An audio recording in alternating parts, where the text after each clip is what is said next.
is said that global business is on reset mode. Founding principles are under scrutiny. Management practices are revisited. And leadership styles freed from dogmas and generally accepted principles. Look around you. Less and less complex companies, independent talents, and hyper-specialized experts working in networks. Individual expectations, far from the pride of a lifetime job or the greed of a carefully designed career plan. A plan absolutely detached from any emotional bond to the mission or vision of the firm, and closer to a deeper sense of personal self-fulfillment. A quest for the most truly personal aspirations. We have this idea of grand leaders who sit up on top of these orchestra pedestals. We were reminding people of, quote unquote, the obvious. That's not leadership. You can have a great career for 30 years and you can destroy it in 30 minutes by making bad decisions. First of all, common understanding, common framework for thinking. Mission and values, or mission and behaviors defines where you're going to go and how you're going to get there. Very clear communication. People, customers, action, values. The how and the why. You find your voice, you don't need any supervision. And this is where the CEO or the leader is particularly responsible. You're in the spotlight. And inspire others to find their voice.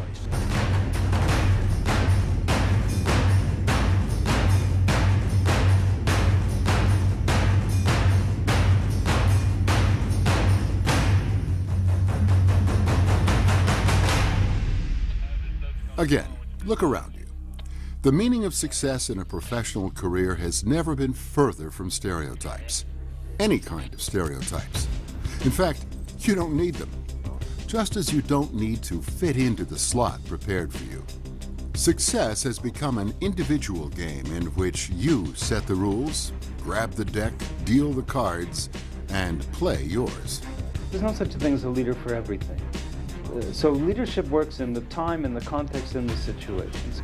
If you want an institution to do interesting things, hire interesting people.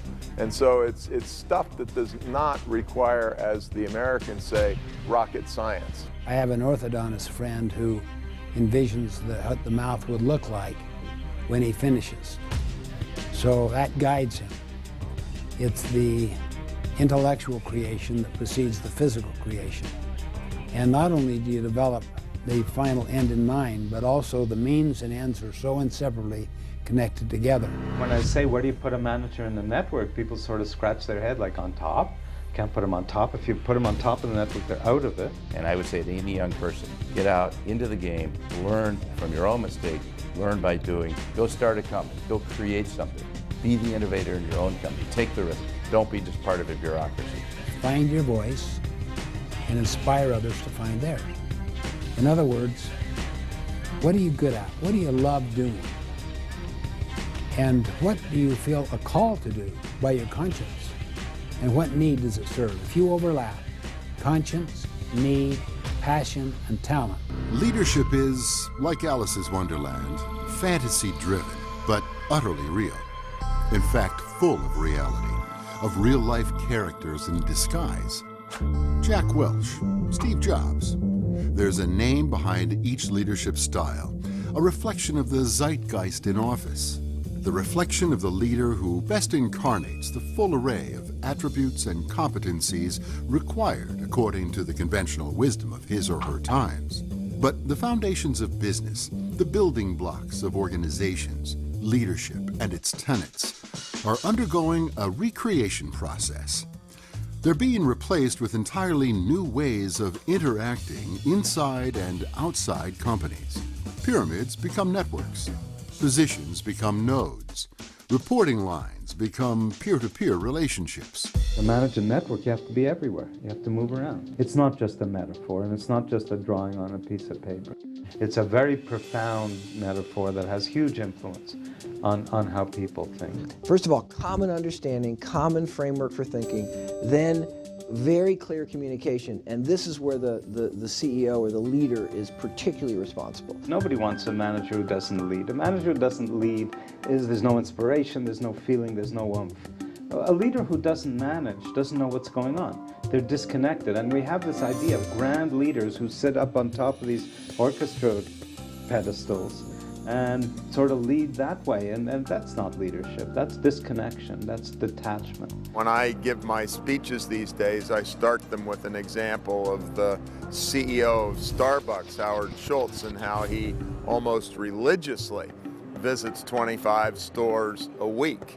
And the idea is no matter how big you are, no matter how smart your staff is, no matter how much market research you have, I've still got to watch me, the employee, one employee serving one customer, one cup of coffee. CEO has to be repeating over and over again. Here's what we are, here's why we're different, here's what we're trying to distinguish ourselves and do it. Well, I have a philosophy of really built on 4 pillars.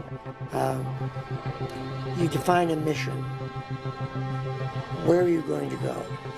And then you just put together a set of behaviors for your employees. So mission and values, or mission and behaviors, defines where you're going to go and how you're going to get there. The how and the why. Regardless of your job, who you work with, or what people around you expect from you, it is what you do with what you encounter that turns you into a leader. When you take the lead, when you step out of line. Serving a customer, a step to serve a customer, where the leader will actually go the extra mile himself or herself to actually serve the customer in the way the company wants to stand for. Imagine what you have to do to get that kind of involvement and commitment. If you don't have it, people won't execute your strategic plan. I think this issue of execution or implementation or realization or whatever we want to call it is I think now one of those areas that's just as important in a way as coming up with the strategy itself. I at some level think it's more difficult than ever or easier to forget. And then you'll end up with more urgent problems, more fires to put out. And eventually what happens in most organizations is urgency replaces importance. I like the phrase calculated chaos, controlled disorder. Managerial work is not organized very well because you never know what's going to happen next. So managerial work has to be very adaptable, very flexible.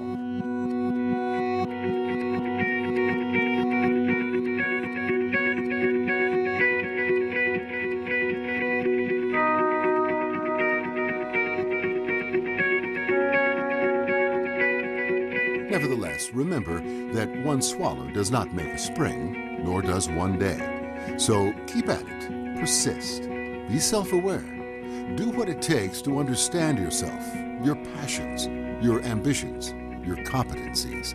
But never take yourself too seriously. Neither let anybody say you're average. Maybe we were tamed into average, rewarded for fitting. But if you've already left the herd and moved forward, you've broken the spell and discovered what's needed.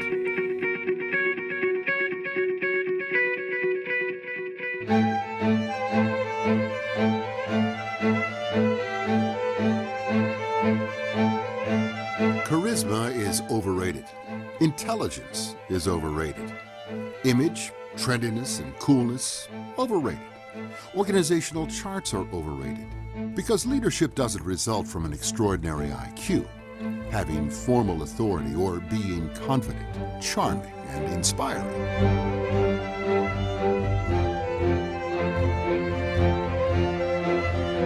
Trust, clarity, sensibility, integrity, empathy, courage are some of the traces of a good leader, as well as multifocal thinking and networking savvy. In fact, mostly soft skills. They're hard to learn, but critical to effectiveness and success in a world where emotional intelligence, cultural intelligence stand out as core competencies. Through your personal experience and your challenges in life and the difficulties you face and the kinds of jobs you have, you learn your way with the potential. From birth, you learn your way into leadership and management capabilities. And once you have that in your mind, you don't think the stripes on the shoulder from the uniform has all the ideas. You look everywhere for ideas, high, low, middle. We shouldn't talk about leadership ever without talking about communityship, because it's about community, it's about people working together. I got a slide somewhere and it says people, customers, action, values. And so we were reminding people of, quote unquote, the obvious, which seemed to have slid out of sight in the process. The most important thing is to serve those customers and satisfy those customers, respecting the employees, building a sense of community. For me, Many leaders in the 20th century thought they were godlike figures and they could do it all themselves, and realize you have to turn to your team. That's what's really important. on the Harvard Business School MBA website, the word leader or leadership appears 55 times. It's a sham. It's a sham. They don't create leaders. Leadership, born or made? There were times when that was the key question. Today, when it's the relevance of an issue that is critical, there is no urgency to answer that question. The pace of change, the rhythm of innovation, the evidence of ongoing creativity suggest that leaders are made, and not necessarily at business schools. Is leadership born or made? Leadership is born and made. Best lessons I ever had. I made mistakes, but boy, I learned so much. It helped me enormously when I came to Medtronic many years later. And I would say to any young person, get out into the game, learn from your own mistakes, learn by doing, go start a company, go create something. Be the innovator in your own company, take the risk. Don't be just part of a bureaucracy. You don't create leaders in a classroom. You don't create managers in a classroom. You simply don't do that. And anybody who believes that is dangerous. It's not the sophisticated strategic approach that comes from Mike Porter or comes from Renee Moborn or what have you, or even Clayton Christensen. There's nothing you can do in a classroom to turn someone into a manager or into a leader. Because a lot of people can fix other people's mistakes and they can define reality, but they can't face their own reality. And you do that through experience on the job. And then we can come in as academics in a university setting or management development programs and enhance and enable those people to enhance their capabilities. We must admit that finger pointing is easy. Maybe because it's a quick shortcut, or better because it's the easiest way out. It's a fact that leadership is compressed, squeezed and stretched by greater connectivity, broader perspectives and their counterparts, shrinking time to think beyond short-term priorities and immediate responsibilities, managing pressures from the ever-growing number of stakeholders that inhabit this world of radical transparency, and dealing with real-time information flows that bring planning horizons closer and closer to the present. Being a leader is not a state. It's an ongoing process. It's moving out of the comfort zone, out of self-restraint, safety, fear, into decision-making, knowledge-sharing, choice, change, growth. Sometimes the right person appears at the right time and exhibits leadership capabilities. It doesn't mean they're capable of leading in other contexts. So leadership is not a generic thing. You're in the spotlight. You can have a great career for 30 years and you can destroy it in 30 minutes by making bad decisions. Sometimes leaders have to, or managers or chief executives have to make key decisions. Of course they have to. But often what they have to do is stimulate a process where other people are making effective decisions. Because you've got to be able to tell people where they stand at all times. They must know where they fit, how well they're doing, what they have to do to improve. I had a chance to be a general manager at age 27, starting up the consumer microwave oven business for Litton Industries. I put a strategic plan together. My boss said, it's a mess, you go out there, and about 9 months into it, it's a mess, you go out there and figure out how to make this thing work. Effective managers and leaders are flawed. Everybody is flawed. But in the job, they're not fatally flawed. Get into the game. Don't just go to work for, be an analyst or be a consultant. Get into the game. Make mistakes. Of course, top-down, hierarchical, command and control, charismatic, tough, traditional leadership is the natural product of the old management model and its mechanical metaphor. Though they're not disappearing anytime soon, single, formal, dominant hierarchies do not get along well with the still unfolding new business model in which organizations are made up of many soft hierarchies, born out of those untapped natural leaders that manage to find their way through the weeds of the organizational chart. Now that transformation and change are normal conditions, it is the best of times to rewrite the essence of leadership. But beware, leadership does not admit quick fixes.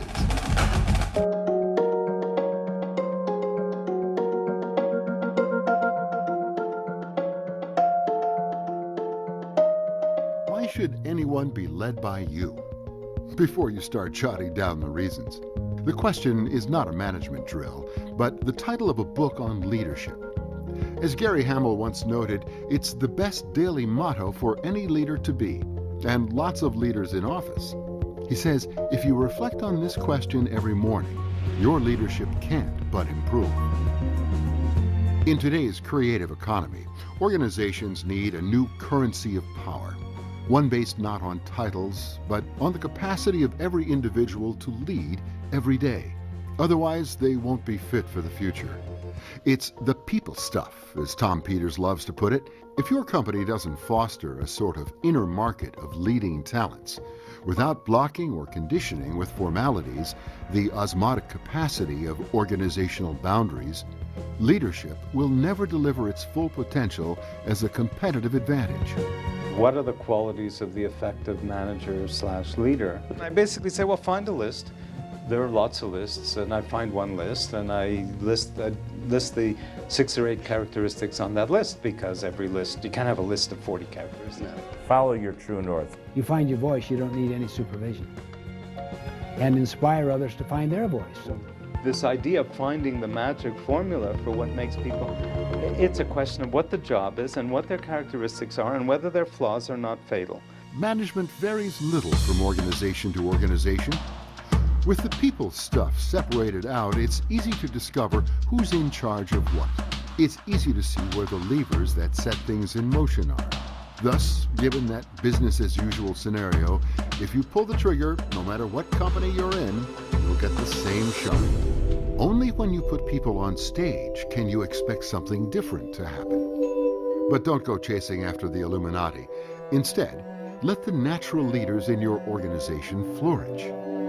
Yeah, well, management's loaded with myths. I mean, we're just loaded with myths of all kinds. And one of the myths is the manager sitting on the podium conducting the orchestra. We're trying to deal with all the things coming up, and I think the 7 lessons apply very definitely here as well as they did a year ago. And so I came out with this new book thinking about what do we need to do to help leaders at all levels lead through crisis. You know, the old saying goes, a smooth sea never made a great mariner. And this is the very best opportunity to learn how to lead, is to get into a crisis, not stand on the sidelines and observe, but actually be a player and figure out how to do it. Everything's going wrong, and you know, the stagehands are making noise, and people aren't playing right, and everything's going wrong. Dig deep for the root cause. You know, so often we miss what the root cause of the problem is. It's like an orchestra conductor, all right, but during rehearsals, not during performance. The myth is, the myths die very strong, but managers like to think of themselves as very grand. Some managers do anyway. It's a fact that natural leaders don't appear on any organization chart. You have to hunt them down, but they're not difficult prey. Whose advice is sought most often? Whose responses are judged most helpful? Who is most likely to reach out? Whose opinions are most valued, internally and externally? Who's most densely connected inside and outside the organization? Who seems truly critical to key decisions? Good leaders live out the strategy themselves, in the way they behave and how they spend their time. And I've seen many cases where you'll see a good leader take a seemingly minor step, but the step just sends an incredible message about the strategy. Again, relative to being in a room with somebody that we all know. We all know if we're retailers that even if we're, you know, the chief financial officer, you ought to be out visiting shops. You need to smell it and taste it and feel it and so on. And so, you know, it is that just working on those basic issues that is an absolute turn on. In today's world, the velocity of information on the internet moves so fast And there's so many blogs out there and Twitter and all these accounts, and information is there. The great organizations spend their time on things that are important. They get everyone on the same page about purpose, vision, and values. What they're really doing, which is I think more important, is to create a system or a structure or a philosophy or a culture where people are making effective decisions. This is where leaders fail to follow their true north. They either bow under the pressure and can't handle the pressure saying, we made a mistake, or they capitulate and get caught in a seduction. What side are you on? Are you the now sought-after natural leader, the innovative CEO looking for one or more energizing engines to pull teams and ideas around the company? Or are you the entrepreneur seeking for an additional dash of passion to reignite the initial fire? Whichever the case, you must be ready for the dramatic shift that new leadership is driving into traditional power structures.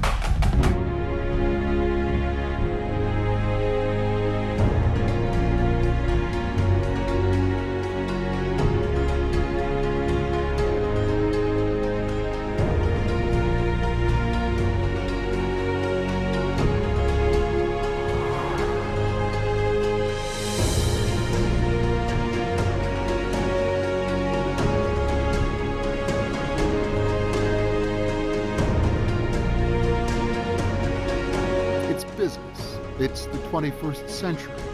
But still, man is a carnivore, and predatory instincts don't disappear because you wrap colored silk around your neck. Wear neat and sober suits. Behave according to protocols. Even in today's disruptive, networked, creative context, with managerial structures and practices constantly changing, with individuals regaining ownership of the development of their full-fledged original talent, leaders leaving behind their top-down command and control style, instincts prevail, the good and the bad.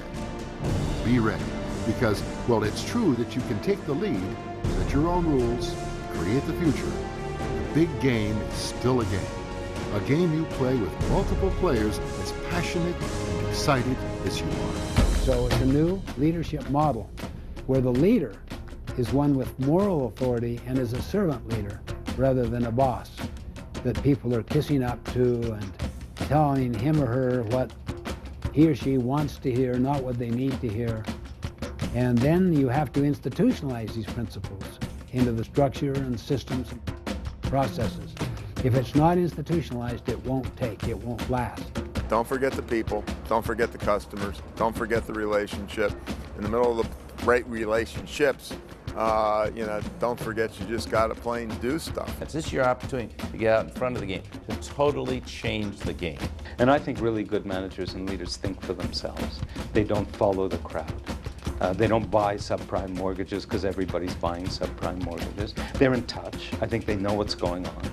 I think they don't micromanage. They just know what's going on. There's a difference between micromanaging and knowing what's going on. That's the opportunity to go on offense while everyone else is kind of hunkering down playing defense.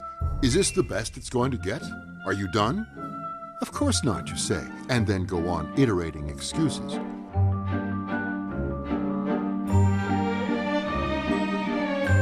No one takes me into account. You think you need to be in charge to have influence and to count on a bigger staff and more money. The fact is that it is easier to blame others for your circumstances than to take responsibility for changing them. And you go like this and the accountants all play. Never waste a good crisis.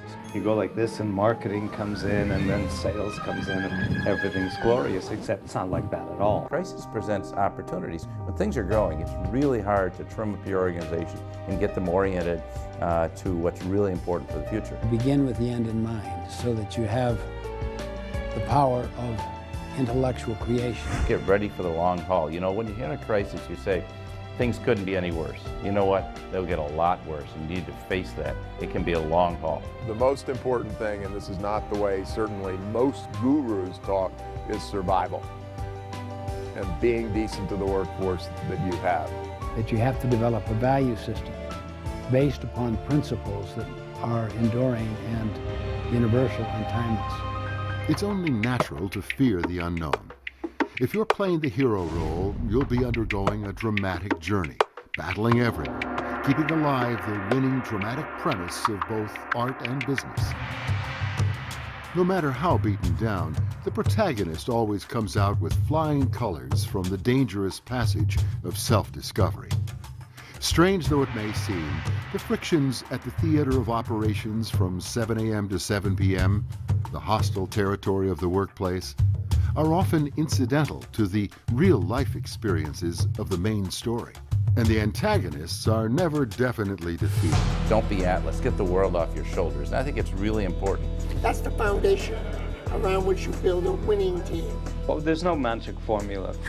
Empathy is sort of an understanding of people, a concern, an ability to deal with people. Lesson number one is face reality, starting with yourself. And I came up with 38 qualities that you must have to be an effective manager. But Superman wouldn't even qualify. I mean, Kryptonite, if Kryptonite was on the list, Superman wouldn't qualify. You've got to be out there and tell the truth. Leaders aren't allowed to have bad days, especially on bad days.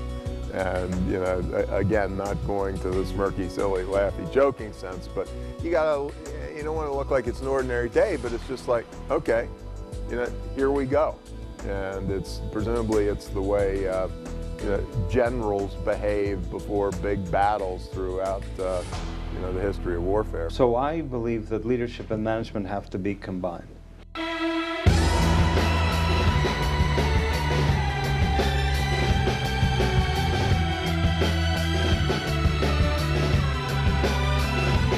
For the sake of ongoing saga, they might say, "Yours is a great idea. I'll smooth it out with the boss. I just have one more question. That's not in the budget. Could you work on this project? It's no big deal. I never got that email. You didn't get my voicemail? What's wrong with you? You're lucky I don't fire you." Antagonists enjoy their role, particularly with natural emergent leaders.